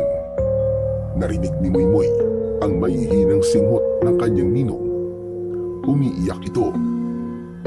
Diyos ko, salamat at buhay ka. Akala ko hindi na kita makikita eh. Bakit niyo po nasasabi yan, Ninong? Kagabi lang naman po ako nawala. Kagabi lang? Ano ka, Moymoy? 5 araw ka na nawawala. Halos buong baryo naghahanap sa'yo. Ano po? Imposible yun. Isang gabi lang po, promise. Hindi. 5 araw na, Moymoy. At sa mga araw na yon, halos pabaliw ako sa pag-aalala. Akala ko kinuha ka na rin ng mga aswang, gaya ng iba pang nawawala. Isa ka ba kasi nang galing, ha? Sinundo po kasi ako ng tikbalang tapos pumunta po kami sa talon. Nagsanay po kami kung paano gamitin ang kristal na mata ng diwata. Talaga? Kaya pala, kung ganun, ay dinala ka nila sa mundo nila. Kaya ang akala mo ay isang gabi ka lang na nawala. Pero ang totoo, iba ang oras sa mundo nila kesa dito sa atin. Ang isang gabi mo doon, inabot na ng 5 araw dito. Kaya grabe, malala ang pag-aalala ko sa'yo, Moymoy. Teka, ano ba yung hawak mo? Ibinigay ni Moymoy sa kanyang ninong ang sibat. At nang mahawakan ito ni Ray, napatitig siya sa sibat. Namutla at saka muling napaluwa. Nakita kasi niya ang isang kakaibang tanda sa sibat. Isa yung marka o tanda ng diwata. Ninong, ang sibat po na ito, lumitaw po mula sa liwanag ng mata. Ang sabi po ng diwatang liwalhati, akin na raw po talaga to. Magagamit ko daw po to sa pagpuksa sa mga aswang. Oo, Moymoy. Totoong magagamit mo nga ang sibat na to laban sa mga aswang. Pero Moymoy, sinuway mo ko. Hindi ka na naman nagpaalam sa akin eh. Alam mo bang halos mabaliw ako sa pag-aalala? Pasensya na po, Ninong. Hindi na po talaga mauulit. Hindi naman masama kung maulit pa. Basta siguraduhin mo lang na magpapaalam ka muna bago ka umalis. Naiintindihan mo? Talaga po, Ninong? Pinapayagan niyo na po ako? Oo, pero tulad ng sinabi ko sa'yo, ipaalam mo naman sa akin lahat ng kilos mo. Maliwanag ba? Opo, Ninong. Maliwanag na maliwanag po. Pagkatapos noon ay umupo silang dalawa sa upuan sa sala at doon ipinagpatuloy ang kanilang usapan. Isinalaysay ni Ninong Ray ang mga nangyari sa baryo sa loob ng 5 araw. Maraming alagang hayop ang bigla na lamang nawala at kahit may mga bantay, wala pa rin nakikita. Hanggang sa isang gabi, may nakasaksi mismo at napatunayan nila na hindi naman magnanakaw na tao ang may gawa, kundi mga aswang. Hindi lang isang aswang ang namimeste sa kanilang mga alaga, kundi maraming aswang. Mabilis ang kilos, halos hindi makita ng mga mata. At hindi lang mga hayop ang nawawala. May 2 kabataan na rin ang dinukot at hindi na muling natagpuan. Habang ikinikwento ito ng kanyang ninong, ramdam na ramdam ni Moymoy ang panginginig ng kanyang kamay dahil sa galit. Kaya nga talagang nag-alala ako sa iyo eh. Akala ko'y dinukot ka na at kinain ng mga lintik na aswang na yun. Nako, baka kung sakali baka hindi ako patahimigin ng kaluluwa ng tatay mo. Nangako pa naman ako sa puntod niya na aalagaan kita at iingatan. Tapos magiging pagkain ka lang pala ng aswang. Patawad po talaga, Ninong. Ayos na yun. Asya nga pala, kailangan nating gumawa ng paraan kung paano mapupuksa ang mga demonyong yun. Ngayon pa, hindi natin pwedeng pabayaan ng baryo. Kung hindi tayo kikilos, baka mas marami pa silang madukot at mapatay. Eh di lalaban tayo, Ninong. Hindi tayo papasindak sa kanila. Tama ka, Muymoy. Kung laban ang kailangan, lalaban tayo. Sasamahan kita. Dalawa tayong haharap sa kanila. Opo, Ninong. Magkasama po tayong lalaban. Biglang tumayo ang kanyang ninong at dumiretso sa silid nito. Tahimik lang na nakasunod ang mga mata ni Muymoy. Ilang sandali pa, lumabas ito na may dala. Hawak nito ang isang sibat na kaparehong kapareho ng sa kanya. Ang katawan ng sibat ay kulay ginto rin. Hala, paano po kayo nagkaroon ng ganyan, Ninong? Parang kaparehas na kaparehas po ng hawak ko ah. Ngumiti si Ninong Ray at isinabit ang sibat para mahawakan ng kanyang pamangkin. Akala mo, ikaw lang ang meron yan ha? Ang sibat na yan ay galing din sa liwanag ng kristal na mata. Ninong, paano po kayo nagkaroon ng ganyan? Parang kaparehas na kaparehas po ng hawak ko. Ngumiti si Ninong Ray at iniabot ang sibat para mahawakan ng kanyang pamangkin. Hindi ko po maintindihan. Nung kasing edad mo ko, hinawakan at iningatan ko din ang kristal na yan. At lahat ng nararanasan mo ngayon, maging pagsasanay, ay naranasan ko din noon. Talaga po? Oo, Muymoy. Pinili din ako noon para maging tagapagligtas ng baryo laban sa mga aswang. Hala, ang galing naman. Parehas po pala tayo. Hindi lang tayo ang minsang humawak sa kristal na mata, Muymoy. Una itong iningatan at pinanghawakan ng lolo ko noon. Isa siyang mahusay at kilalang albularyo sa buong bayan. Pasensya ka na, Muymoy ha, kung hindi ito naikwento ng tatay mo. Pero totoo, ang lahi natin ay galing sa angkan ng matatapang at magagaling na albularyo. Talaga po, Ninong? Pero kung sa atin nga po pala noon ng kristal, bakit ko pa to nakita sa ilalim ng talon? Noon kasi, Muymoy, naharap din sa panganib ang buong baryo. Malupit at madugo ang laban nun. Kasama ako ni Lolo na nakipaglaban. At nang matapos namin ni Lolo ang gulo, sinabi niya na pinakamainam ay isauli ang kristal sa tunay nitong tagapangalaga, kay Diwata Luwalhati. Ganun po ba? Oo. Alam mo kasi, paulit-ulit lang ang ikot ng kasaysayan ng kristal na mata. Kung ano ang naranasan mo ngayon, halos ganun din na nangyari sa akin at sa lolo ko. Kapag may dumarating na kaguluhan o panganib, laging may isang tao mula sa ating angkan ang nakakatagpo sa kristal at napipiling humawak nito. Kaya masasabi na rin na parang ipinapamana ito. Paano po nangyari yun? Bakit sa lahi natin? Bakit hindi po sa iba? Ayon sa kwento ng lolo ko noon, ang kristal na mata ng Diwata ay ninakaw ng mga aswang mula sa Diwata. Ginamit nila to para palakasin ang kanilang lahi. Pero isang gabi, ninakaw ito ng ninuno natin na yun at ibinalik daw sa Diwata. Sa tuwa naman ng Diwata, nangako ito na walang magmamay-ari ng kristal na mata kundi ang ninuno natin at maaari itong ipasa sa bawat dadaang henerasyon. Ibibigay ito sa karapat-dapat na magmana. Kaya kahit itapon pa yan sa ilog ng paulit-ulit, ang bagsak pa rin yan, ibibigay pa rin ng Diwata sa taong kabahagi ng ating angkan sa tuwing magkakaroon ng banta ng panganib. Kaya pala, kung ganun hindi talaga aksidente ang pagkakasumpong ko sa kristal. Kaya ako ang pinili kasi galing ako sa angkan na nakatali na sa kapangyarihan nito. Tama ka, Muymoy. Ang dugo ng ating angkan ang isa sa dahilan.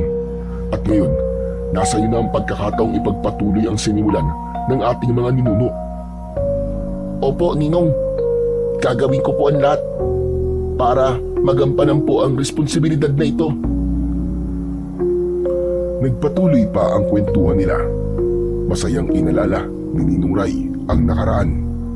Noong kabataan pa lang niya.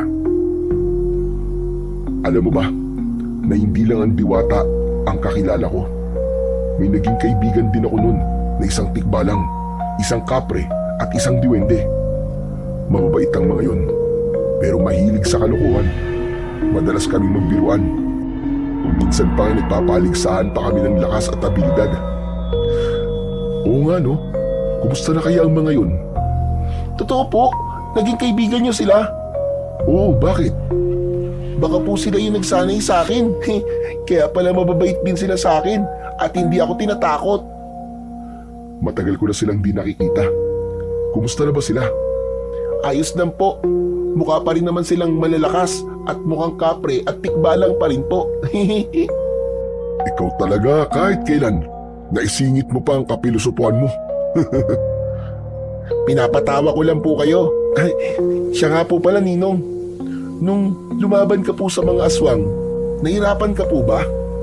Aba, oo naman. Kaya nga halos ayaw ko rin talaga na pati ikaw magmana pa niyan Kasi mahirap talaga makipaglaban, lalo na kung madugo. Sa tingin niyo po ba'y kakayanin ko, Ninong? Hinawakan ni Ninong Ray ang kanyang balikat at tumitig ng diretsyo sa kanyang mga mata. Kakayanin mo, Moymoy. Hindi ka nag-iisa. Tandaan mo, habang humihinga pa ako, hindi kita iiwan. Ang mga aswang ay malalakas, mabilis at mapalmin lang. Pero kakayanin mo sila, Moymoy. Sigurado ako dyan. Magtiwala ka lang sa sarili mo at taglay mo kapangyarihan. Opo, Ninong. Sige po, tatandaan ko po ang lahat ng sinabi niyo. Magtiwala sa sarili. Ngumiti si Ninong Ray. Ngunit bago pa man ito ulit makapagsalita, ay dumating si Mang Lando. Hingal na hingal ito at pawis na pawis. Medyo nanginginig din ang katawan. Tao po! Tao po! Ray! Nandiyan ka ba? Pagpasok niya sa loob ng bahay, ay nagulat ito nang makita si Moymoy. Oh, Moymoy! Nandito ka na! Saan ba siya nahanap, Ray?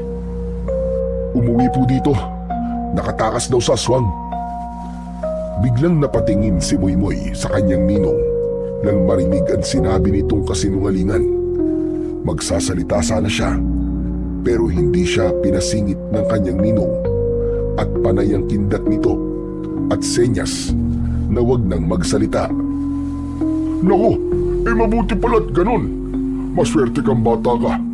Pero yung anak ni Ismael, nakita sa gubat na wasak ang katawan. Sinabi nila, kinain din daw ng aswang.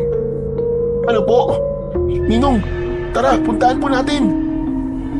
Agad silang nagtungo sa lugar. Sa kanilang paglapit ay dinig na nila ang malakas na iyak ni Mang Ismael. Gayun din ang malakas na pag-uusap ng mga taong galit na galit. Maraming residente ang nakapaligid, nagtatakip ng ilong dahil sa amoy ng malansa at masangsang ng amoy ng bangkay. Nagpatuloy pa sila sa paglapit hanggang sa nakarating sila sa gitna ng kumpulan. Nakita nila si Mang Ismael nakaluhod sa lupa. Sinusubukang hawakan ang katawan ng anak pero hindi niya magawa. Hindi niya makaya. Iniiyakan niya ito ng malala. Ang katawan ng biktima, wasak ang dibdib hanggang tiyan. May bakas ng kagat sa leeg at nilapa ang lahat ng laman. Anak ko! Diyos ko, bakit ganito? Anong kasalanan namin? Sino may gawa nito sa anak ko? Anak, gumising ka. Hindi ka maaaring mamatay. Anak ko! Lumapit si Mang Lando kay Mang Ismael. Nangingilid ang luha pero pilit na pinapatatag ang sarili. Ismael, tama na. Tanggapin mo na. Wala na ang anak mo.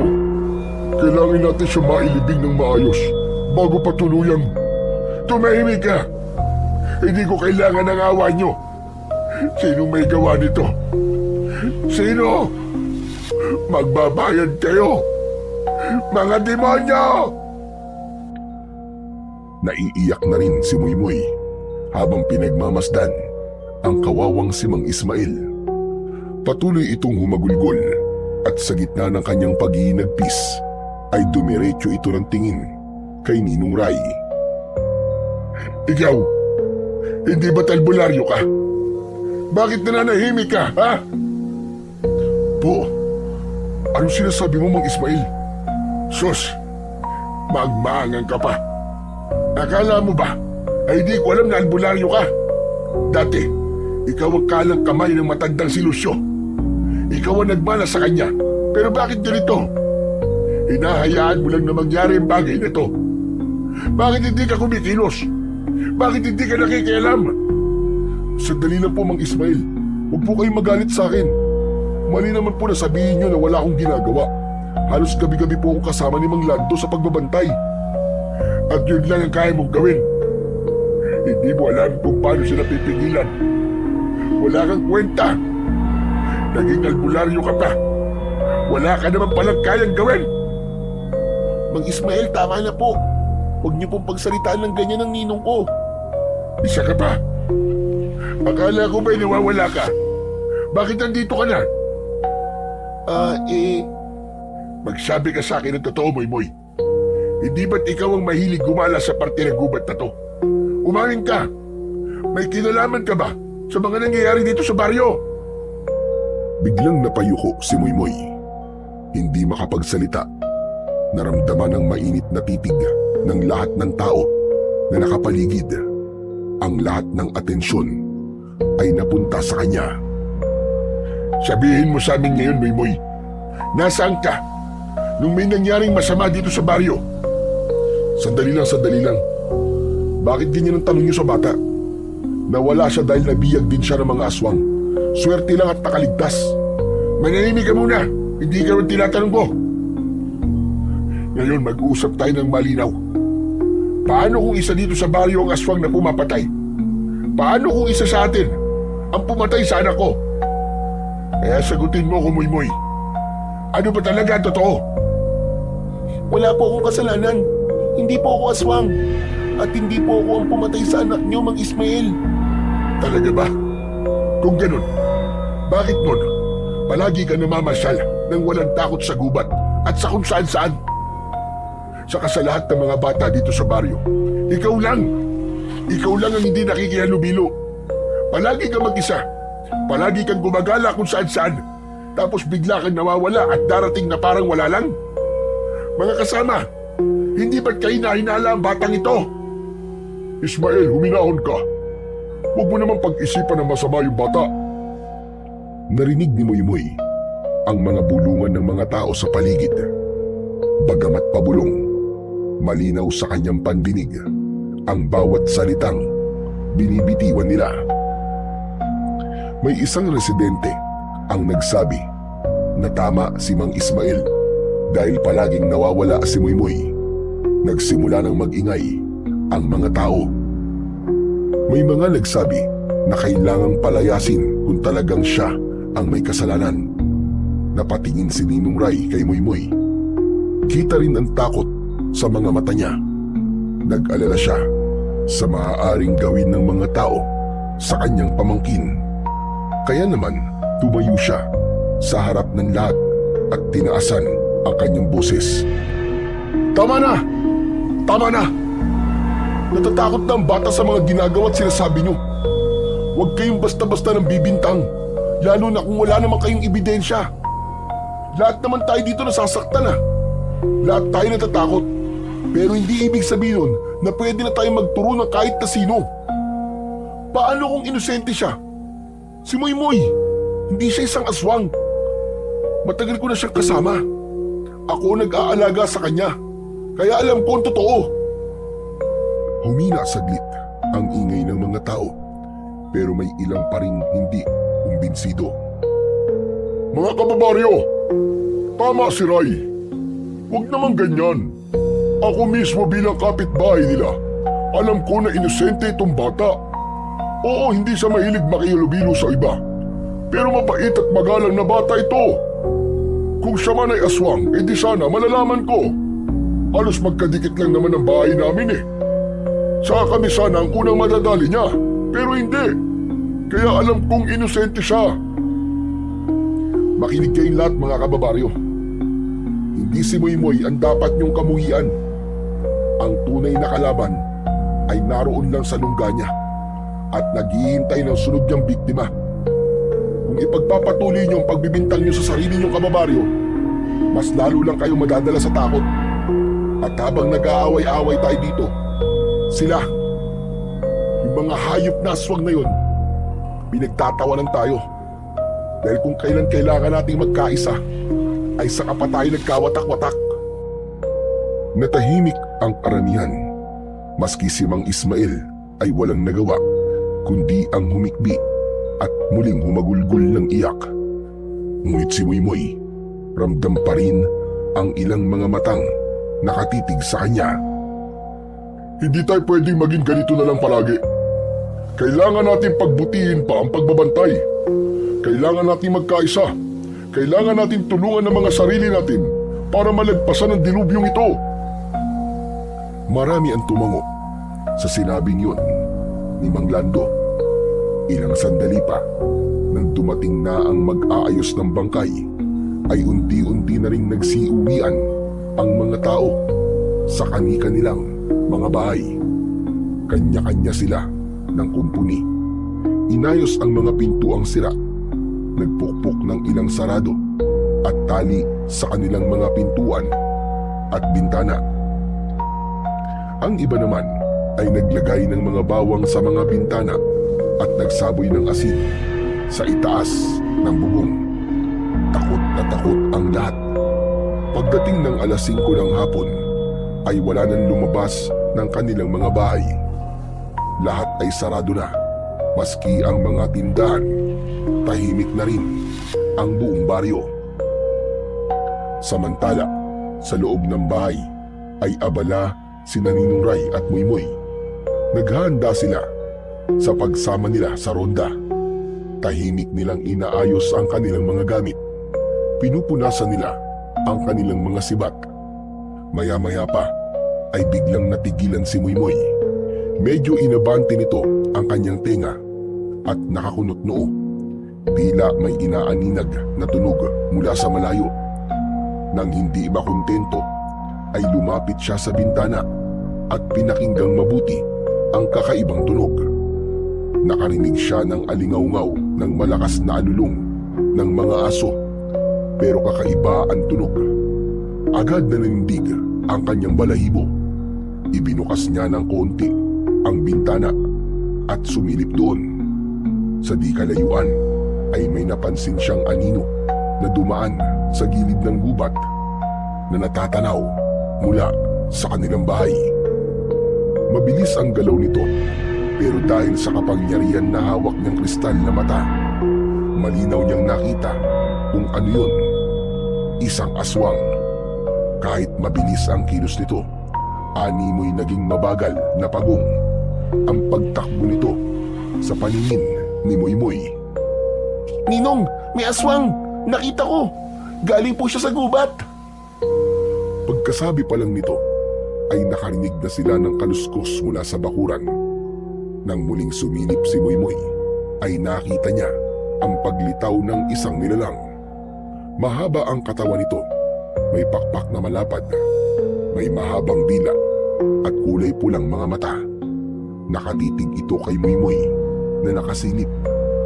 Mabilis na kumilos ang aswang palapit kay Moymoy at binuksan nito ang bintana. Malakas ang aswang, nasira at tuluyang bumigay ang kanilang bintana, dahilan upang mablot nito at mahawakan ang bata palabas ng bahay. Hindi! Moymoy! Labis ang pag-aalalang naramdaman ni Ray nang makita kung ano ang nangyari kay Moymoy. Pero sa sandaling yon, biglang nagningning ang kristal at ang liwanag nito ay tumama direkta sa aswang. Napasigaw ito ng malakas, nabitiwan si Moymoy at agad na lumipad palayo at naglaho sa dilim. Moymoy, okay ka lang ba? Ayos lang po ako. Huwag po kayo mag-alala sa akin. Mabuti naman kung gano'n. O heto ang sibat mo. Nasaan yung aswang? Lumipad na po palayo. Natakot po siya sa kristal na mata. Hindi pa sila tapos sa pag-uusap ay biglang nagsilabasan ang iba pang mga aswang. Tila narinig ng mga ito ang nakakakilabot na ungol at sigaw ng kanilang kasamaan. Agad na naghanda ang magninong. Sakto ay lumabas si Mang Lando. Palabas na ito upang sunduin si Ninong Ray upang magbantay. Ngunit laking gulat niya nang makitang napapalibutan ng aswang ang dalawa niyang kapitbahay. Hindi na siya nakaatras pa, lalo at may napalingon sa kanyang mga aswang. Isa sa mga ito ang bumihag sa kanya. Pakawalan mo ako! Bitiwan mo ako! Hayop ka! Ngunit hindi siya binitiwan ng aswang. Bagkus ay nagbanta ito kina Moymoy at Ninong Ray. Ibigay mo sa akin ang kristal, bata. Kapalit ng lalaking ito. Narigilan sina Ninong Ray at Moymoy. Hindi nila inaasahan na may kakayahan ng mga aswang na mang-hostage. Nilingon ni Ninong Ray ang kanyang pamangkin. Kita sa kanyang mga mata ang bigat ng desisyon. Hindi nila maaaring ibigay ang kristal, ngunit hindi rin nila pwedeng hayaang mapatay si Mang Lando. Hindi pwede! Kapag binigay namin to, mas lalo kayong lalakas at baka lalo niyong sakupin ng buong baryo. Tama yan! Huwag niyong ibigay ang kinukuha nila sa inyo! Ayos lang ako! Huwag niyo akong alalahanin! Iligtas niyo ang buong baryo! Dahil sa narinig, ay lalong hinigpitan ng aswang ang pagkakahawak nito kay Mang Lando. Samantala, ilang tao sa baryo ang nakarinig ng kaguluhan, lalo na yung mga malalapit sa pinangyarihan. Ngunit wala ni isa ang naglakas ng loob na lumabas upang tumulong dahil sa matinding takot. Ang ilan ay sumilip lamang mula sa siwang ng kanilang mga bintana. Nang makita nila ang nangyayari, nanginig sila sa takot at pumikit na lang habang nagdarasal na sana'y agad matapos ang lahat. Nanaig ang takot sa kanila, kaya pinili nilang manatiling nakakulong sa kani-kanilang mga tahanan. Nagsimula ng magsilapitan ang iba pang aswang sa bakuran ni Ninong Ray at Moymoy. Mabilis na nakarating sa kanila ang balita na nasa isang batang paslit ang kristal na mata ng Diwata. Ninong, anong gagawin natin? Baka mapano po si Mang Lando? Mariing tumingin si Ninong Ray sa kanya. Kinakabahan ito dahil alam niyang sa isang maling galaw ay maaaring ikapahamak nilang lahat. Makinig ka! Makinig kang mabuti, Moymoy. Hindi mo pwedeng ibigay yan. Kung gagawin natin yun, mas maraming buhay ang pwedeng mawala. May ibang paraan para mailigtas natin si Mang Lando. Habang nagsasalita, ay unti-unti niyang itinaas ang kanyang sibat. Sa kabila ng pag-aalala at takot, makikita ang determinasyon sa mga mata ni Ninong Ray. Ano yan? Sige, subukan mo lang. At papatayin ko kagad ang kasama niyo. Ngunit bago pa man makagalaw ang aswang, muling nagningning ang kristal na hawak ng batang si Moymoy. Ang liwanag nito ay mas malakas na kaysa kanina. Napatakip ng mata ang ilang aswang na nasa paligid at napaigtad ang humahawak kay Mang Lando. Mabilis na sinamantala ni Mang Lando ang pagkakataon. Ginamit niya ang natitirang lakas para sikuhin ang nilalang at kumawala sa pagkakahawak nito sa kanya. Napaatras ang aswang at nagsisisigaw sa galit. Moymoy! Ngayon na! Itinaas ni Moymoy ang kristal at agad itong kumislap. Naglabas ng mas malakas na sinag na tumama sa mga aswang. Napaatras ang ilan, habang ang mga direktang natatamaan ng liwanag ay agad na naglaho. Parang natunaw at nagmistulang usok na inanod ng hangin. Ilang saglit pa, sabay-sabay na umatras ang mga natitirang mga aswang. Tila takot na takot sa kapangyarihan ng kristal.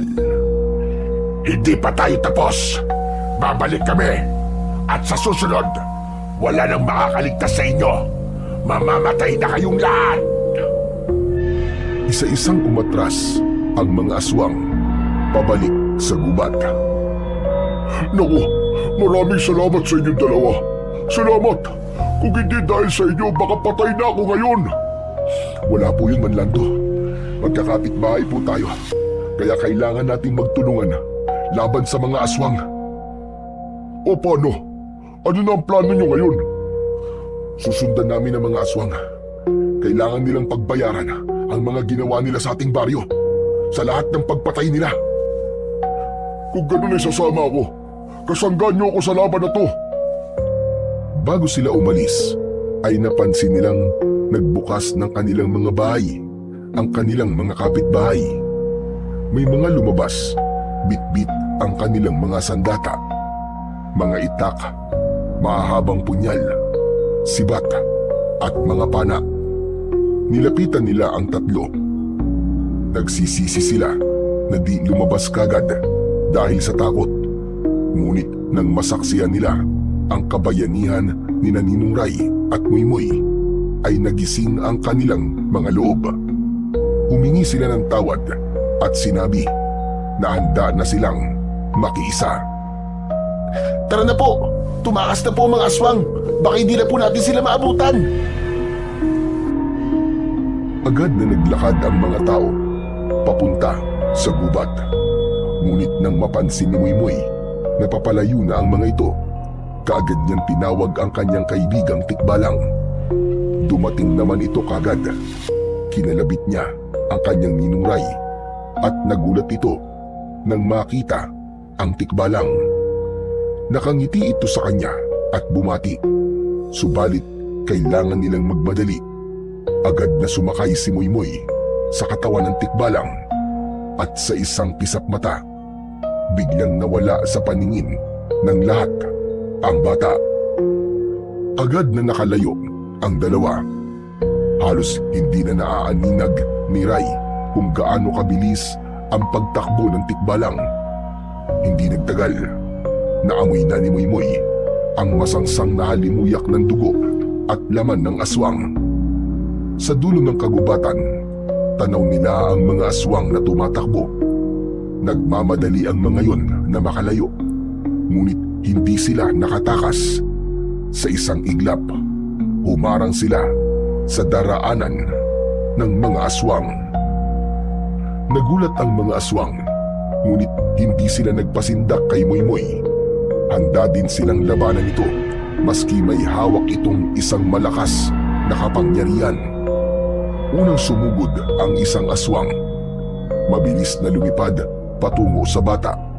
Ngunit bago pa ito makalapit, ay lumundag ang Tikbalang at tinadyakan ito ng malakas. Tumilapon ang nilalang at bumagsak sa lupa. Tumayo naman ng tuwid si Moymoy. Itinaas ang kanyang sibat. Naglabas ng liwanag ang kristal at ang buong katawan ng bata ay ginapangan ng liwanag na yun hanggang sa hawak niyang sibat. Kung ito kapalaran ko, tatapusin ko na kayo ngayon! Ganyang inihampas ang sibat at tumama ito sa ulo ng isang aswang. Sa lakas ng tama, agad na nabasag ang bungo nito at nagkapira-piraso. Sabay-sabay naman sumugod ang iba pang mga aswang na naroroon. Ngunit biglang nag-alab ang kapangyarihang ipinagkaloob ng diwata. Mula sa sibat ni Moymoy, sumiklab ang isang gintong apoy. Bagamat umaapoy ang sibat at kumikinang ang kristal, hindi siya nasusunog o napapaso man lang. Ito na ang inyong katapusan, mga kampo ng kadiliman! Isang aswang ang biglang sumugod mula sa itaas, ngunit mabilis na inikot ni Moymoy ang kanyang sibat. Tumama ang apoy dito at agad na nagliyab ang buong katawan ng halimaw hanggang sa maging abo. Agad namang lumingon ang bata nang naramdaman niya na may isa pang aswang na papasugod mula sa kanyang kanan. Walang pag-aalinlangang sinaksak niya ito gamit ang hawak na sibat. Sunod-sunod pa ang naging pag-atake ng ibang mga aswang. Ngunit isa-isa silang bumagsak. Nilalamon ng apoy at liwanag na nanggagaling sa sibat at sa kristal. Hanggang sa huli, isa na lamang ang natirang aswang. At sa takot, sinubukan itong tumakas. Aba, tatakas ka! Itong sayo! Ibinato niya ang sibat. Tumama ito sa aswang na lumilipad. Tumagos ang pagkakatusok nun mula sa kanyang likod hanggang sa kanyang dibdib. Napangiti ang batang si Moymoy. Bagamat hingal at pagod, agad niyang inutusan ang sibat na bumalik sa kanya. Sakto naman nang mahawakan niya ang sibat ay biglang nagdatingan ang mga tao. Laking pasasalamat nila nang makitang patay na ang ibang aswang at may nakita din silang bakas ng mga sunog at alikabok ng mga aswang. Sa gabing iyon ay natapos ang matinding labanan. Ang mga tao ay unti-unti nang nagsiuwi sa kanilang mga tahanan matapos masaksihan ang tapang ng bata. Hindi sila makapaniwala na isang bata ang kumalaban sa mga aswang at tinalo ang mga ito. Nakauwi na din ang tatlo. Si Mang Lando ay nanatili sa bahay ni Ninong Ray. Nagtimpla ito ng kape para sa kanila. Si Moymoy ay nakaupo sa balkon at tinatanaw ang gubat. Nang makitang tahimik na ang kagubatan at wala nang anumang banta na nakikita, napatingin siya sa kanyang suot na kwintas. Ang kristal na mata ay mahina na ang sinag. Ang galing mo! Alam mo bang mas matapang ka pa pala kaysa sa akin nun? Hindi naman po. Totoo ang sinasabi ko, iho. Mas matapang ka talaga. Dahil ako nun, kasama ko sa laban ng lolo ko, pero ikaw, nagawa mo ng mag-isa.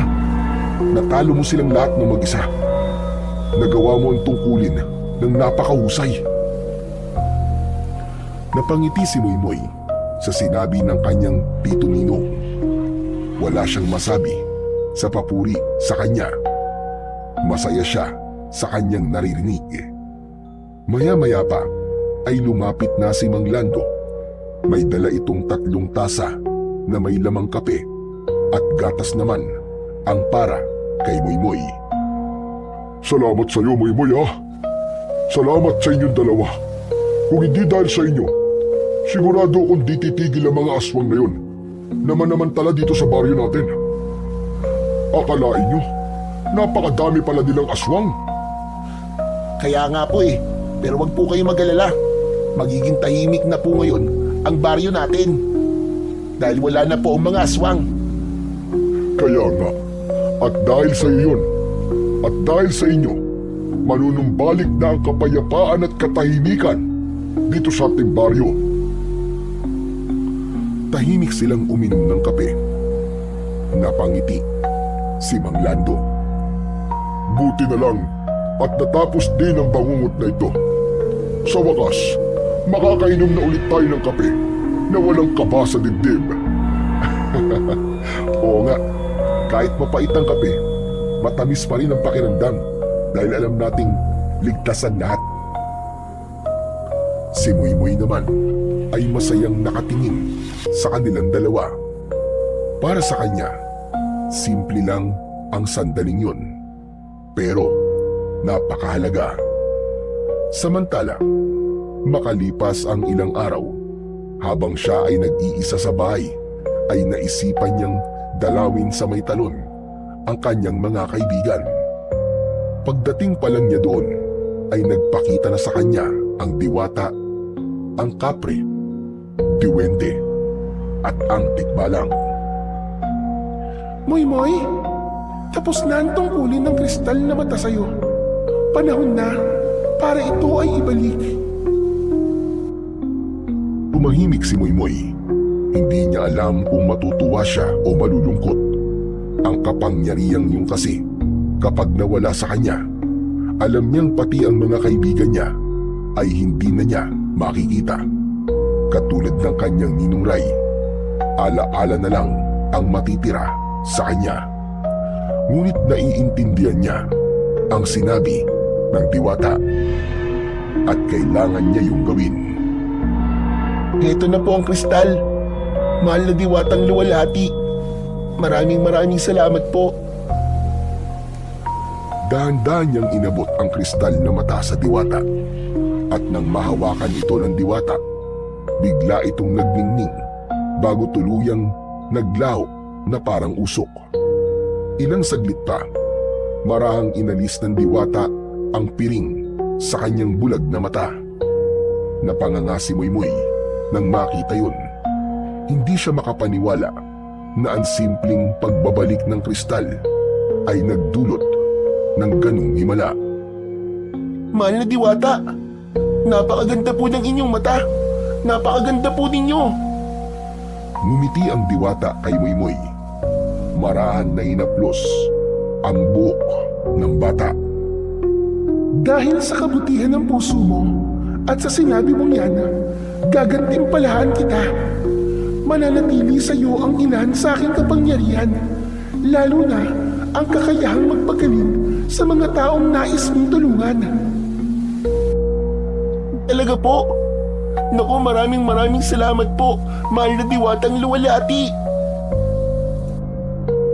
Pagkasabi niya nito, bigla siyang nakaramdam ng matinding antok. Napatikit siya ng usap at nang muli niyang idilat ang kanyang mga mata, ay nasa sariling higaan na siya.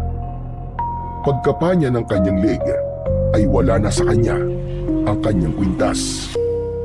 Lumabas siya ng silid at nakita niya sa sala ang kanyang tito Ninong.